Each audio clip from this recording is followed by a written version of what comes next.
ఇంకో చక్కెర లేదు వేసుకున్నాకు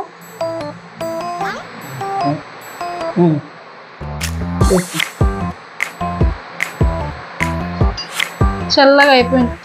వేడి తీసుకున్నాకు ఎట్లా రా తీసుకో ఇగో పొద్దుగా లేకపోతే ఫోన్లోనే తీసుకురా వద్దిన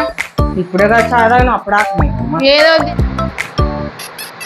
కూరలో ఉప్పు లేదు కారం లేదు మళ్ళా చేసుకొని తీసుకున్నాకు నేను కూడా ఏదైనా కదా అన్ని మంచిగానే ఉన్నాయి నాకు పోదు అది నీకు తినబుద్ధి అవుతలేదేమో మళ్ళీ బయటకెళ్ళి చెప్పు ఇప్పుడు అన్నయ్యకి చెప్తా ఎప్పుడో ఒకసారి ఇంటికి వస్తా ఇట్లా చేస్తున్నావు వద్దిరా నువ్వు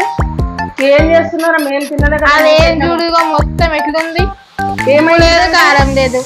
నూనె పోస్తే నూనె లేదు అని చెప్తారు నూనె పోస్తేనే నూనె ఉన్నదని చెప్తున్నావు నూనె పోయకపోతే తక్కువ పోస్తా నూనె లేనట్లే పోస్తారు మేము వస్తే ఎట్టి కొండి పెడతారా అని ఎట్లా చెప్తారు మా అన్న ఎట్లా తింటుండేమో నీ వంటను రోజు వచ్చి మీరు వండి పెట్టండి మేము వండి పెడితే నువ్వెందుకు మరి అట్లా అంటున్నావు కదా మా మళ్ళీ నువ్వు మంచిది కాబట్టి అట్లా చెప్తున్నావు నువ్వు డేస్కి ఇంటికి వచ్చిన ఈమెను ఎట్లయినా సతాయిసి ఇద్దాన్ని ఎట్లయినా విడగొట్టేస్తా మా అన్నని ఈమెని